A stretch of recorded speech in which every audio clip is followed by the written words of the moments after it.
심각한 거는 지금 지방은 지금 네. 완전히 다른 양상으로 가고 있다. 그럼요.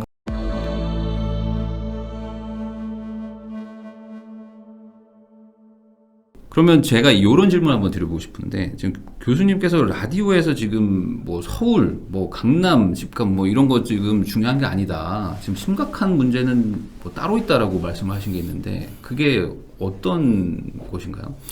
저는 사실 지방, 지역의 부동산 추세를 되게 걱정합니다. 국민의 2명 중에 1명이 살고 계신 지방, 이쪽의 부동산 그 흐름이 네. 일본을 봤었을 때 우리 서울과 같이 늘 신뢰를 부여할 수 있는 흐름으로 가진 않았어요. 그런데 특히 일본을 돌이켜 보니까 큰 변곡점이 다다르는 어떤 시점들이 있는데 네. 그 시점에 조금 가까워진 지역들이 많은 것 같아서 우려를 하고 있습니다. 아, 그러니까 지금 서울, 뭐 강남 아파트 뭐 몇십억 간다, 이거는 이쪽 세계 얘기고, 그렇죠. 사실 심각한 거는 지금 지방은 지금 완전히 다른 양상으로 가고 있다. 그럼요. 항상 불황이 도래하고 나면 네. 지역에서 어디로 거주자들이 옮기기 시작하냐면 서울이에요. 근데 이번에 코로나 터지고 나서 모든 광역시 포함 전출자가 전입자보다 더 많았어요. 전출자가요? 네. 그러니까 광역시도 인구가 줄었다는 거죠. 네, 네. 코로나 터지고 그게 더 빨라졌고요.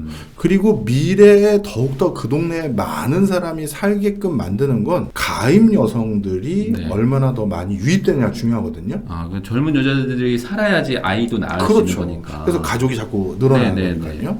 그런데 최근 일어나는 전출 형태를 보면 청년층들이 대거 서울과 수도권으로 왔어요. 그러면은 수도권 제외하고 지방의 대도시고 뭐 소도시고 따지지 않고 다 전출을 해서 서울 수도권으로 왔다는 얘기네요. 네. 더 정확히 말하면 서울이 아니라 수도권으로 왔어요. 네. 서울은 너무 비싸거든요. 너무 비싸니까. 못 온 거예요. 네. 이것도 마음이 아프죠. 옛날에 서울이 늘었어요. 근데 서울이 지금 안 늘고 수도권이 는다는 건 서울이 너무 비싸다는 거죠. 비싸다. 자, 그래서 수도권만 늘었는데 그 다음에 세종은 좀 예외적인 거니까 그건 좀 네, 빨리 네. 하고. 자, 그러다 보니까 어떤 일이 생겼냐 하면 지방에 네. 빈집 비율이 이제 생각 수준보다 훨씬 높아졌어요. 지방에 빈집이 많아진다. 네. 지금 3년 전 통계라서 아마 지금 더 늘었을 것 같은데 네. 이제 우리나라의 빈집 비율이 한 10%대요. 10%요? 네. 그럼 많은 분들이 이렇게 착각하세요. 아, 네. 그 교수님 그런 얘기 하시는 거구나. 우리 삼시세끼 뭐 어촌 마을 가면 막 진짜 네, 네. 허름한 네. 그 옛날 집. 네. 그런 집 비어 있는 건 저도 알아요. 그게 아닙니다.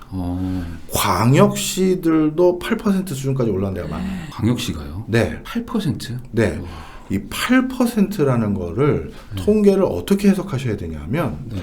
일단 우리나라 전체가 10%가 넘어가고 있는 이 상황을 어떻게 이해하셔야 되냐면 10채 중에 한 채 비었다. 그러니까 또 10채 사람 살다 한 채 비고 10채 사람 살다 한 채 비고 이게 아니에요.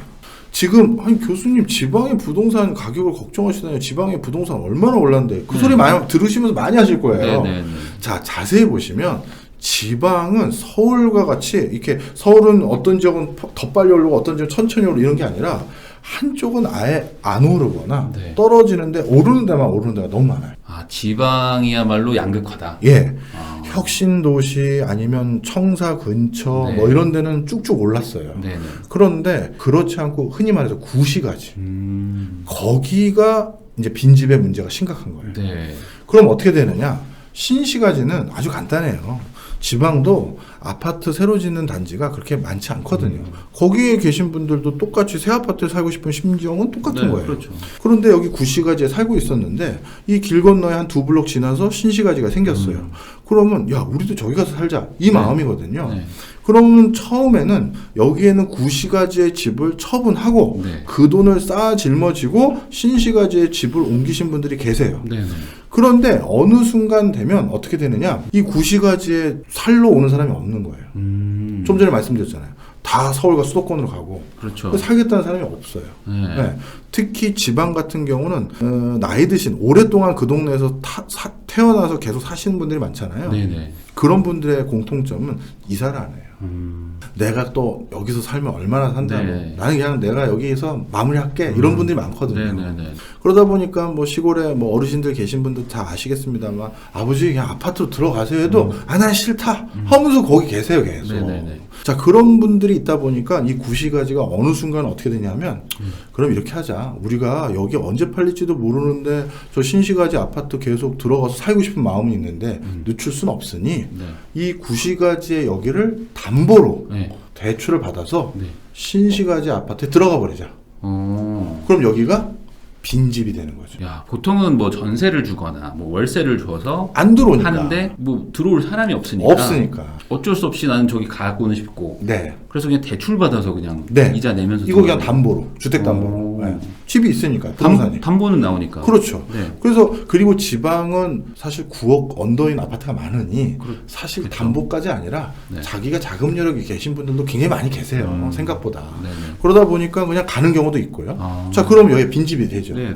그렇게 빈집이 한두 개, 두세 개, 세네 개 생겨요. 네. 그러면 그 블록 자체가 네. 전체 통계는 8%로 100채 중에 8개가 빈대지만 네. 그 구시가지는 10채 중에 5채가 빈 거예요. 그 정도로. 그렇죠. 그럼 어떻게 되느냐? 나머지 5채 상가 임대해서 장사하던 사람들도 네. 여기선 장사 못하죠. 안 돼. 야, 우리도 신시가지에 거기 상가 임대 받아서 거기서 뭐 편의점 하자. 거기로 옮기자. 이렇게 되는 거예요. 그래서 이 빈집이 한번 형성되면 이게 네. 기하학수적으로 그 동네가 예. 이렇게 비어지는 거죠. 아. 우리 가끔 영화 보면 네. 미국의 뭐 브루클린에 막 네, 전체가 비어가지고 어두컴컴하고 네. 그게 남의 일이 아닌. 그럼 이제 어떻게 되느냐? 네. 이 빈집이 많은 이 블럭, 네. 이 구시가지 이쪽이 다시 언제쯤 호황이 올까요? 거기를 뭐 다시 뭐 재개발을 하든지 아니면 인구가 막 늘어나야 될 텐데. 근데 인구는 지금 거의 20년 내내 네. 빠져나가고 있고 네. 이런 이슈가 터질 때마다 더 빨리 빠져나가고 있고 네. 그리고 지금도 지방의 미분양률은 뭐 이게 보면 무서울 정도예요. 아파트 미분양이. 어떤 아파트 단지는 단 1세대도 안 나간 아파트 단지도 너무나도 많아요. 완전 지방의 조그마한 도시 같은데. 네. 그게 조그마다라고 말하기지 않은 동네도 많아요. 네. 뭐 천안이 조그만 동네라고 말할 수는 없죠. 천안은 그렇죠. 네. 그 정도인데도 아파트 단지 통으로 단 1세대도 분양 안 된 데도 있어요. 네. 그러다 보니까 그런데도 미분양 났는데 여기까지 새로 짓는다? 야, 이게 부담감이 좀 많이 있죠. 그러면은 그 아까 말씀하셨던 구시가지 이런 데들은 뭐 아파트도 있겠지만 뭐 빌라나 단독 뭐 이런 낡은 집들이 그런 것도 모여 있는 있고. 곳들은 서울 수도권은 뭐 재개발 뭐 재건축이라도 해볼 텐데 수요가 많으니까 거기는 그런 수요도 없고 네. 그냥 방치 상태로 가는 거네요. 네. 더 정확히 말하면 어느 건설업자가 네. 아니면 어느 지자체장이 네. 거기 그 구시가지가 이제 빈집촌이 많아져서 아이들이 그 몰래 들어가서 비행 청소년 생기고 외국인 근로자들이 몰래 들어가서 살고 있대더라. 네. 뭐 또 어디는 이제 쥐떼가 생기고 이런 일이 있거든요. 그래서 빈집 방지법이라는 게 일본이 먼저 생겼고 우리나라 그걸 벤치마킹을 많이 했어요. 네. 그 빈집이 생기는 순간 지자체 그 동네는 완전히 풍지박산이 나는 걸 알고 있기 때문에 네. 또 쓰레기 무단 투척하고 그러겠죠. 그러다 보니 옆에 민원도 엄청나요. 저기다 계속 쓰레기 빈집인 거 알려져가지고 버려가지고 우리 냄새도 장난이 아니고 뭐 이런 얘기가 있거든요. 그래서 하여튼 빈집을 방지하기 위해서 이제 건설업자들을 설득을 합니다. 네. 자, 우리가 어떻게 해서 도와줄 테니 재개발 재건축하자라고 하면 어떤 일이 생기느냐? 일본의 연구 결과들을 보면 우리나라도 그 일이 그대로 일어날 것 같은 생각이 드는 게 뭐냐면 네. 그 시골의 그 빈집촌 중간중간 계속 살고 계셨던 분들은 그 동네 터줏대감 어르신들이거든요. 그러겠죠. 어르신들은 재개발 재건축 좋아할까요?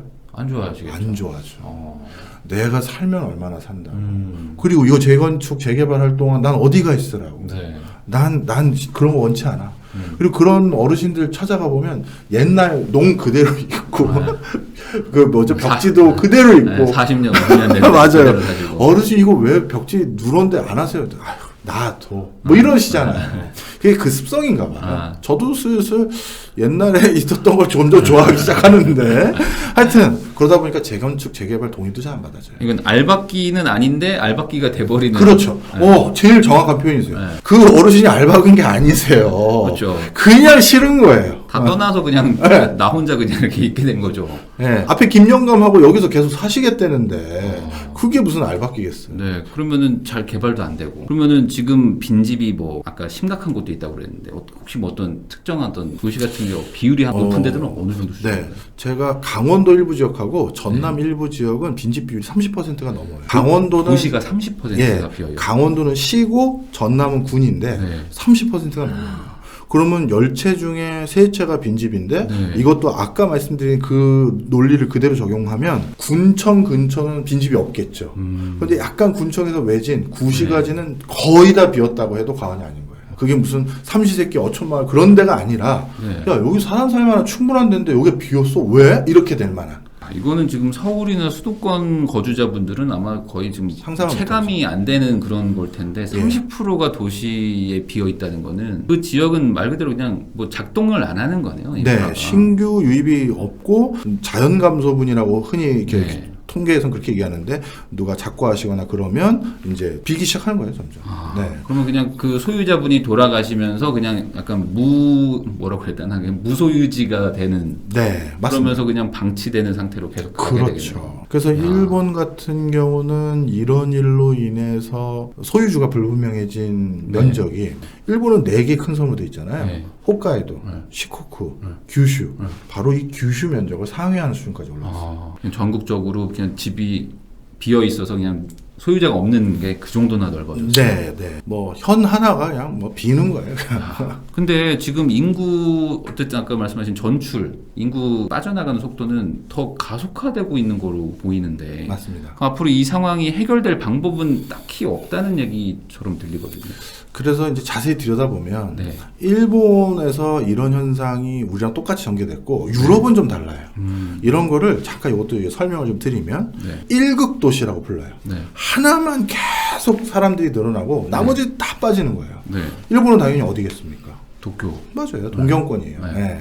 그래서 동경권에는 전입자가 계속 늘고 매년 15만 명씩 늘어요. 막 이렇게 느는데 거기를 뺀 나머지는 자꾸 인구가 주는 거예요. 네. 전 세계적인 추세냐? 근데 유럽은 통계는 좀 달라요. 전체 그 나라에서 인구가 차지하는 비율이 일정한 수준으로 계속 유지가 되고 있어요.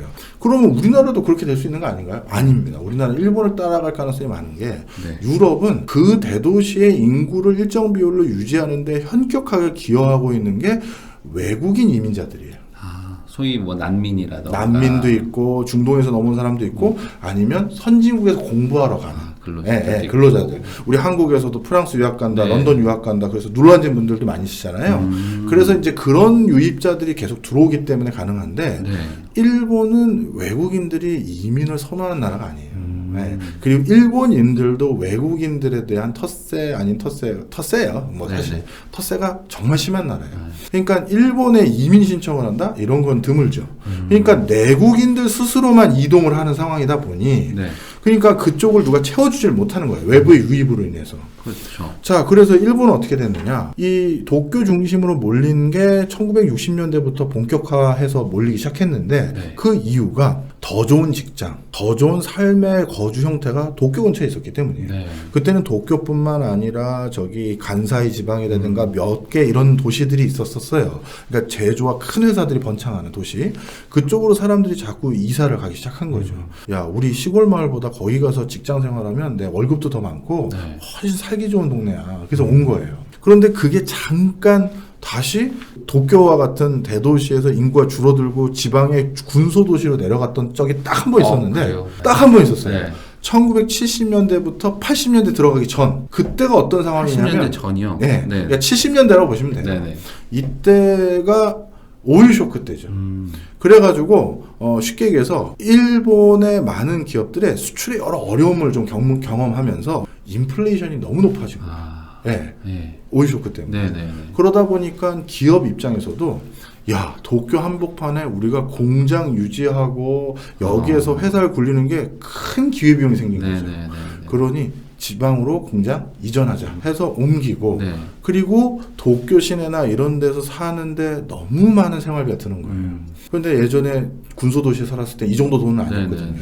그러니까 공장 이전한다고 했었을 때 그때 같이 가거나 아니면 새로 공장을 증설할 때도 이런 군소도시에 공장을 증설하는 게 훨씬 쌌을 거 아니에요. 네. 그러다 보니까 70년대는 일본의 U턴 또는 J턴이라고 부르는데 U턴은 내가 살던 고향으로 다시 돌아간 거고 네. J턴은 내가 살던 고향은 도시로 발달을 못하고 있는데 그 인근이 이제 도시가 될 수도 있죠. 거기까지만 와서 J턴이라는 거예요. 아. 그래서 U턴과 J턴이 이제 붕업이 됐었는데 네네. 그리고 나서 어떻게 됐느냐? 갑자기 그 뒤부터는 일본에 무슨 일이 생겼냐면 네. 엔고 현상이 생겼어요. 엔고. 아, 네. 쉽게 얘기해서 미국이 네. 일본 경제를 누르기 위해서 네. 니네 엔화 가치 올려 네. 프라자 합의하고 네. 막 괴롭혔잖아요. 네, 네, 네. 그러다 보니까 엔고가 되니까 네. 어떤 일이 생겼느냐? 지방의 공장에서 만든 물건들 이거의 가격 경쟁력이 떨어지는 거죠. 네. 그러니까 지방 공장들은 슬슬 영업이익률도 떨어지고 그러니 근로자들 급여도 많이 못 올려주고 거기는 뭔가 미래지향적이고 뭔가 앞이 앞날이 창창한 그런 회사가 아닌데 아. 엔고가 되니까 네. 뭐가 유리해졌냐면 서비스 업종과 금융업종이 날개에 돋친 듯이 발달하기 시작해요. 네. 금융업종은 엔고 되니까 외국에서 투자 들어오고 그렇죠. 돈 좀 투자해 주세요. 네. 뭐 하다 보니까 금융업 발달하고 그리고 엔고 되니까 이걸 바탕으로 뭔가 바깥에서 또 뭔가 뭐 투자하거나 할 때가 네. 필요하니 또 금융업이 발달하고 네. 뭐 이런 구조가 된 거죠. 그래서 금융을 중심으로 한 다양한 서비스 업종이 발달하기 시작했는데 이거는 어디가 또 중심일 수밖에 다시 또 없냐면 도쿄로 도쿄죠. 가는 거예요. 그래서 다시 U턴, J턴 했던 흐름이 도쿄, 대도시 이렇게 몰린 거죠. 그래서 잠깐 한 10여 년 정도만 지방으로 넘어갔다가 네. 그러다가 다시 그 뒤로는 1극 도시, 도쿄를 중심으로 한 1극 도시로 바뀌었고 지금은 간사이 지방이나 그나마 좀 그래도 인구가 늘어났던 지역마저도 줄어들기 시작했어요. 아. 도쿄 말고는 인구가 느는 데가 없는 거죠. 그러면은 이 1극 도시와 뭐 다극 도시라고 해야 될까? 뭐 그런 유럽과 지금 일본의 차이는 외국인 유입 유무의 차이인가요? 그게 제일 크고요. 아. 그다음 두 번째는 유럽은 좀 특이해요. 유럽은 이미 한 나라처럼 네. 뭐 아마 더 잘하실 거예요. 프랑스에서 일하다 만났는데 난 룩셈부르크에 살아. 아니면 룩셈부르크 출신이야. 근데 난 프랑스에서 난 일을 잡았어. 이렇게 되는 거거든요. 네. 그러다 보니까 쉽게 얘기해서 EU 국가들 안에서는 동유럽 국가에서도 일로 넘어오거든요. 네. 그러다 보니까 어디서든 하여튼 그 나라 바깥에서 넘어오는 데가 너무 많은 거예요. 아. 그것 때문에 다극주의가 된 거죠. 네. 근데 일본과 비슷한 정책을 펼치고 있는 우리나라 입장에서는 일본처럼 따라갈 수밖에 없을 것이고. 지금까지 통계는 그게 명명백백해 보여요. 그러면은 우리나라의 1극은 어쨌든 서울이니까 그러면은 도쿄처럼 지금 다시 뭐 U턴, J턴 하는 일이 없다면 계속 서울 수도권으로 계속 몰릴 수밖에 없다. 네, 그렇게 판단을 이번에 대선 후보자분들도 하신 것 같아요. 네.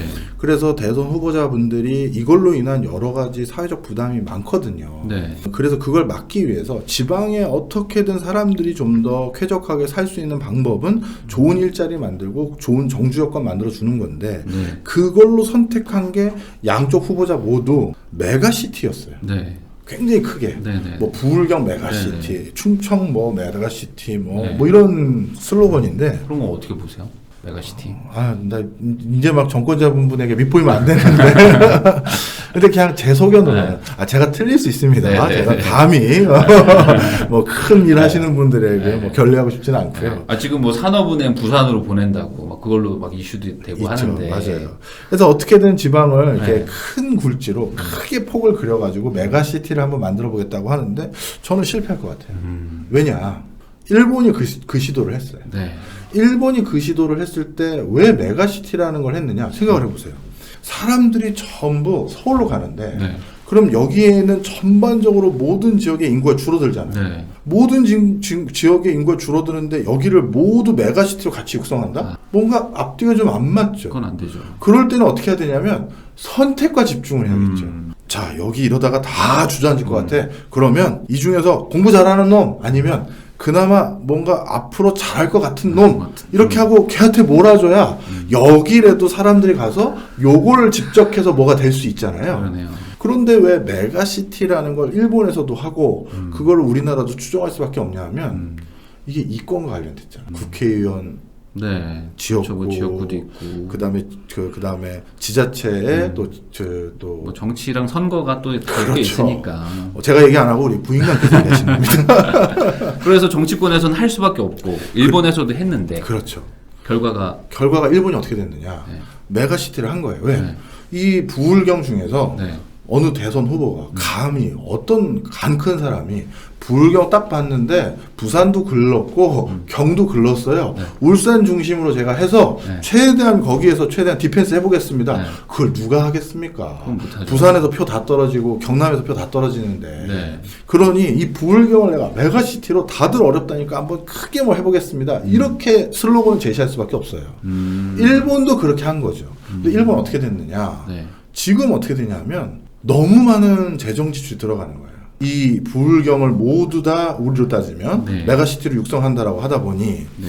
그리고 사람은 그 사이에 성공했으면 상관이 없는데 성공을 안 하니까 한 사람이 거기에서 안락하게 생활하기 위해서 국가가 또 계속 재정을 써줘야 되잖아요. 뭐 우편 시스템도 주고 교통 경찰도 보내줘야 되고 네. 가로수도 정비해줘야 되고 하는 게 예를 들어서 5만 명 사는 도시에다가 그 비용을 쓰는 것과 5천 명 하는 도시에 그 비용을 쓰는 건 거의 비슷해요. 네. 기본적으로 우리가 그 시스템을 똑같이 갖춰야 네. 되잖아요. 네. 그러다 보니까 쉽게 해서 코스트 이펙티브하지 않은 거죠. 비용 효율적이지 않은 거예요. 그러면 이게 불편한 진실로 얘기를 한다면 부울경을 다 키울 게 아니라 부산만이라도 집중적으로 키워야지만 되는 건데 네. 그거는 정치적으로 너무 부담되니까 네. 다 같이 키워보겠습니다. 그렇게 슬로건을 했는데 네. 일본도 했는데 그러다가 인구가 다 유입이 안 되니 재정 지출이 여기 5만 명일 때 5천 명일 때 나가는 돈 똑같거든요. 인구는 또 어차피 감소하고. 네. 그런데 이게 이제 일본도 지금 국가 부채가 만만치가 않잖아요. 네. 그래서 이거 도저히 안 되겠다. 그래서 지금은 강제 이주도 시키고 있어요. 아 이제는 이제는 방법이 네. 없어서 어르신 설득하는 거죠. 네. 이제 여기 몇 사람 안 남으셨어요. 이쪽 리에서 저쪽 리로 다 옮기세요. 그냥 도시 자체를 옮기려면 저항이 너무 심하니 네. 면 단위든 뭐 읍 단위든 거기 안에서 일로 다 오세요. 네. 마을에 간 여기만 우리가 관리해드리고 불 켜면 되지. 그렇죠. 여기 다 상수도 잠가버리고 뭐 다 단전 단수 해버리면 관리 안 들어가잖아요. 네네네. 그러니까 그렇게 이동하는 경지까지 가버린 거예요. 저는 메가시티 전략이 제가 틀려서 네. 잘 돼서 부울경이든 충청권이든 다른 지역도 골고루 잘 됐으면 좋겠어요. 네. 그게 솔직한 마음이고 제가 틀렸으면 좋겠는데 그게 안 되면 일본처럼 저렇게 될 수가 있다. 그러니까 외부에서 인구 유입이 되면야 이게 전체적으로 이게 붐업이 될 수 있는데 결국에 지금 안에 있는 사람들끼리 수도권으로 나가는 사람들은 또 빼고 여기 있는 사람들끼리 또 집중을 해야 되는데 그게 좀 어렵다 보니까 다 같이 그냥 또 침체되는 그런 거가 일본엔 있었다는 거네요. 네. 야, 다시 한번 말씀드리면 네. 그래도 제가 틀리고 잘 됐으면 좋겠다. 네, 그렇죠. 네. 그러면은 결국에 지금 지방 쪽에서는 1극이 아닌 어쨌든 지방은 빈집이 계속 늘어날 수밖에 없을 것이고 그러다 보면 이제 강제 이주라는 뭐 극단적인 정책까지도 일본이 했듯이 우리도 그렇게 될 가능성이 있는데 이거를 해결할 방법은 없나요? 제가 공부가 미진해서 그걸 어떻게 해결해야 될지를 잘 모르겠어요. 네. 뭐 그리고 저도 클러스터 학회라는 이런 걸 고민하는 이제 학회예요. 네. 산업적으로 어떤 동네가 이제 산업적인 생태계 그게 잘 조성하도록 하는 방법들을 연구하는 학회인데 네. 저도 거기 학회장으로 있거든요. 그래서 저희 학회만 해도 한 200여 명의 학자들이 모여 계신데 별의별 세미나도 해보고 뭐 논문도 받아보고 하는데 거기에 대해서 아주 정치하고 명확한 답을 주시는 학자분을 아직은 제가 못 만났어요. 네. 저는 뭐 소양이 부족해서 그걸 물어보러 다녀보도 했지만 솔직히 이게 딱 저분 말씀 맞는 것 같다 하고 딱 찝히는 거는 못 봤습니다. 그러면은 결국에 지금 뭐 많은 국민들이 걱정하듯이 이대로 가면은 결국에 인구 감소가 될 거고 그러면 그나마 1극인 서울 쪽만 살아남지 나머지는 더 힘들어질 텐데. 정확히 말하면 서울 수도권. 네. 근데 이게 해결책도 마땅치 않다. 그러면 결국에 우리는 지금 이제 이걸 지켜보고 있는 수밖에는 없는 상황이라는 게 좀 안타깝네요. 그런데 이제 이게 우리나라만의 문제는 아니고 네. 다극이냐 1극이냐 이 차이는 있지만 전 세계가 인류가 이제 네. 도시를 선택하기 시작했어요. 유엔에서 나온 인구 관련한 보고서를 보면 네. 이미 우리 인류 2명 중에 1명이 다 도시에서 살고 있어요. 개독 다 포함해서 아프리카 다 포함해서. 네. 왜 그러냐? 도시에서 사는 게 나에게 훨씬 더 많은 혜택을 준다라는 걸 알아버린 거예요. 참 무서운 거죠. 네네. 많은 분들이 지방에서는 훨씬 이것저것 싸던데요. 뭘 할 때 그렇지 않아요. 이거 참 잘 생각하셔야 되는데 제가 이것도 가르치는 학생 중에서 한 명에게 들었던 얘기인데 고향 친구가 중장비를 배우려고 한대요. 예, 계약하고 나서 잘 지냈어 하고 인사하고 났더니 그래서 그래 그 친구는 그러면 중장비 배우려고 하는데 그 동네 그 지방 동네에도 중장비 학원은 아직 남아 있디? 딱 그랬더니 남아 있었어요 다행히. 그래서 네. 걔는 그 동네에서 배우는데 네. 그러다가 얼마 전에 서울에 올라왔어요. 하고 교수님 그 친구까지 같이 밥 사주시면 안 돼요? 하고 이제 같이 데리고 온 거예요. 그래서 데려와라 해서 그 친구한테 물어봤어요. 야, 너는 고향에도 중장비 학원 있다는데 뭐 서울에 친구랑 놀러 온 거 아니야? 공부 안 하고 하면서 이제 장난을 친 네. 거죠. 그랬더니 교수님 그게 아니라요. 서울에서 배우는 게 더 나아요. 왜? 그랬더니 더 싸요. 얘. 지방은 그 자기 동네는 그 중장비 학원이 여러 개 있었다가 네. 이제 망해서 그거 하나만 남은 거예요. 하나 남고 그럼 하나 남은 업자가 할 수 있는 제일 좋은 방법은 뭐예요? 가격 뭐 비싸게 그렇죠. 받고. 독과점이 된 건데 비싸게 받을 수밖에 없죠. 뭐 원해서 한 건 아니지만 어쩔 수 없이 독점이 돼 버렸어요. 네. 그런데 이제 서울은 치열한 경쟁이 굉장히 있는 거예요. 있으니까. 그러다 보니까 가격도 그렇게 비싼 것도 아니고 설사 네. 어떤 학원이 더 비싸더라도 그 학원에서 제공해주는 교육의 서비스 질이 그 가격보다 훨씬 높다라는 거죠. 왜? 다른 학원하고 경쟁해서 살아남으려면 뭐 예를 들어서 마지막 핵심 문제도 알려주고 뭐 복습도 시키고 뭐도 하고 뭐 이런 게 서비스가 많다 보니까 자기는 여기서 따는 게 훨씬 더 유익하고 네. 빠르더라. 그래서 올라온 거예요. 그러니까 이 도시를 선택하는 많은 이유들이 보이지 않는 요소로 다 잠재워져 있는 거죠. 그러면은 이제 교수님 말씀을 제가 좀 정리해 보면은 결국에 국가적인 해결 방법은 지금 찾기 어려운 상태이나 그러면 개인적으로 해결책을 찾는다면은 그래도 좀 대도시로 먼저 가는 게 낫다라고 저는 느껴지거든요. 기다리고 있어봐야 지금 문제가 악화될 수도 있다라고 저는 느껴지는데. 제가 저랑 또 친한 네. 또 다른 유튜버 한 분이 계세요. 네. 김 작가라고. 네. 김 작가 방송 때 이 표현을 썼어요. 그 비슷한 질문을 하셨어요. 교수님, 교수님 지금 땅 투기 조장하는 거예요? 약간 이렇게 얘기를 빨리 하더라고요. 지금이라도 빨리 살아. 김 작가님, 나쁜 의도를 얘기하는 게 네. 아니라 그때도 이 표현을 써드렸는데 네. 혹시 이제 워낙 요즘 재테크 네. 관심 많으셔서 양쪽 보시는 분 계실까봐 그럼요. 그 구성의 오류라는 게 있어요. 네. 뭐냐면 부분에서는 참인데 전체에선 거짓말이 되는 게 있어요. 네. 그때 순간적으로 생각한 비유인데 괜찮았다고 해주셔서 똑같이 말씀을 네. 드리면 예를 들어서 둘이 야구장에 관람을 하러 갑니다. 네. 근데 앞에 얼굴이 크신 분이 앉아 계세요. 네. 안 보이잖아요. 그래서 안 보이니까 일어나서 관람했더니 야구장이 잘 보여요. 네. 그럼 여기서 명제가 하나 생기죠. 야구장은 일어나서 보면 잘 보인다. 부분에선 참이에요. 네네. 근데 이걸 전체로 확장해 네. 보자고요. 다 일어섰어요. 다 일어나. 네. 그러면 잘 보일까요? 똑같죠. 안 보이거든요. 네. 자, 무슨 얘기냐. 만약에 이런 상태, 모두 서울에만 몰리고 수도권만 몰리는데, 나 한 사람의 입장에서는 네. 내 재산 가치, 나의 상황을 어떻게 하면 잘 네. 디펜스하고 나빠지는 걸 막을 수 있습니까? 하면 이미 제가 어느 정도 답을 드린 것 같아요. 네. 그런데 그 개인에겐 참인 걸 우리 전부에게 적용해 모두가 다 보자고요. 하면. 그럼 우리 모두가 서울과 수도권에만 몰린다? 국가 꼴이 뭐가 되겠어요. 그렇죠. 그러다 보니 네.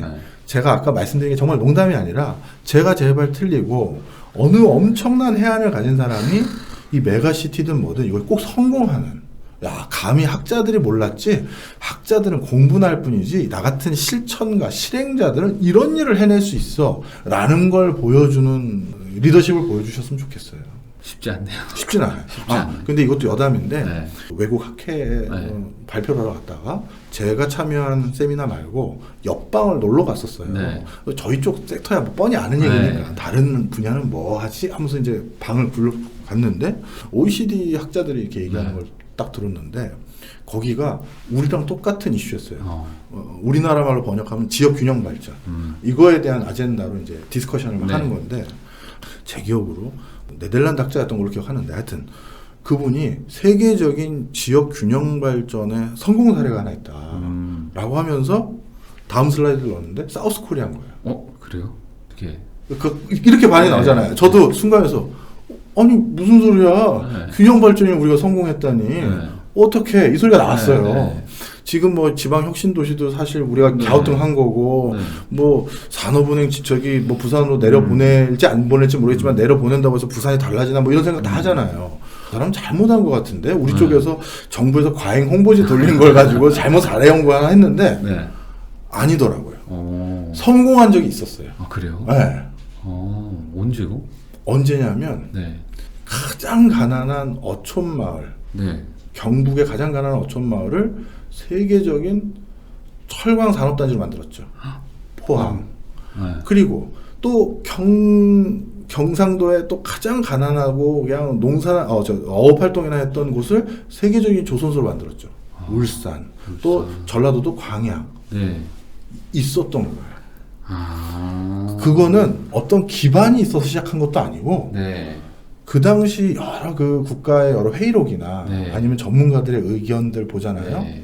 다 반대했어요. 미쳤구나.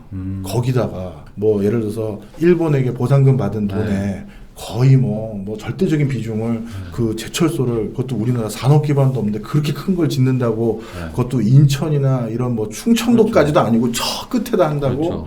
미쳤구나 이렇게 생각을 네. 하는 거예요. 그때야말로 정말 그냥 어촌이었을 텐데 맞아요. 아무것도 없었을 텐데. 아마 인터넷 보시면 네. 아니면 우리 부인님께서 네. 친절하게 아무것도 아닌데, 진짜. 찾아봐 주시면 네. 사진이 있을 겁니다. 아무것도 없어요. 네. 거기다가 그걸 했던 대역사. 제가 만약에 그 당시 학자로서 저한테 누가 그거를 경제성 있습니까? 물어봤으면 당연히 저는 절레절레 흘렀겠죠. 근데 그거를 가끔 해내는 리더십들이 있거든요. 이거는 공부하는 사람으로서는 도저히 뭐 어떻게 해결할 수 없는 경지에 있는 거라서 뭐 그런 좋은 사람을 우리가 더 뽑고 그렇게 잘 성공할 수 있도록 또 도와주고 기도도 해야죠. 이해가 됐습니다. 네. 이제 이해가 됐습니다. 이게 기존에 있는 틀 안에서 인구를 옮기거나 하는 것들은 불가능하지만 완전히 어떤 혁신적인 어떤 새로운 산업을 지방에 육성을 한다면 가지 말라고 해도 사람들이 이동할 것이다. 네, 그런 식으로 문제를 해결할 수 있다. 맞아요. 그러면 해결책에 하나 힌트는 생기죠. 네. 저는 또 뭐 대통령 직속 뭐 무슨 기관들을 통해서 제일 많이 자문을 하는 게 지역 산업이라는 거예요. 지역마다 주력으로 삼고 있는 산업들이 뭔지를 지켜보고 지원하거나 컨설팅 해주는 일을 제일 많이 하는데, 근데 여기서 참 안타까운 게 있어요. 네. 지역들마다 주력 산업이 뭐냐라고 들고 오잖아요. 14개 시도가. 들고 온 걸 보면 교집합이 크게 한 4개로 귀결돼요. 바이오, 네. 모빌리티. 이제 자동차로 안 하죠. 멋지게. 모빌리티. 이렇게 하고. 다 몇 개로 수렴돼요. 다 비슷하구나. 비슷해요. 그러면 모빌리티를 14개 시도를 다 해야 되느냐? 바이오를 14개를 다 해야 되느냐? 네. 우리 과거에 대업을 이뤘었을 때가 선택과 집중이었잖아요. 그 당시 어떤 정치적 위정자들도 정치적 부담이 있었을 거예요. 왜 그 엄청난 돈을 저 동네에만 쏟아붓습니까? 우리는요. 물론 그렇기 때문에 불균등했기 때문에 여러 사회적 대가도 우리가 치러야 됐지만 결국은 하여튼 그게 외국에서는 엄청난 지역균형 발전의 모델, 모범 사례다. 네, 그렇게 보더라고요. 라고 보는 거구나. 우리는 이미 했었다. 했었어요. 우리가. 그럼 결국에 이 해결 방법은 정치네요. 정치와 설득과 합의와 국민들의 또 지지. 맞아요. 합의 동의 이제 그게 있어야죠. 예전처럼 리더십이 혼자 막 이렇게 하는 세상은 또 아니잖아요. 네. 이걸 통해서 해결을 해야 된다. 하지 않으면 지금 빈집이 계속 늘어날 것이고 네. 앞으로 더 해결하기 어려워지기 전에 빨리 해결해야 된다. 이런 얘기를 해주신 것 같습니다. 네, 이렇게 마무리하도록 하겠습니다. 네, 하여튼 불러주셔서 감사합니다. 책 나오신다고요? 네. 나오면 꼭 보내주십시오. 알겠습니다. 열심히 읽어보고 저도 준비하겠습니다. 아닙니다. 네, 오늘 그러면 이걸로 그 박종현 교수님 모시고 또 세계 경제부터 우리나라의 또 시급한 빈집 문제까지 이야기를 나눠봤습니다. 다시 한번 나와주신 우리 교수님 감사하다는 말씀 전하면서 영상 마무리하겠습니다. 감사합니다. 감사합니다.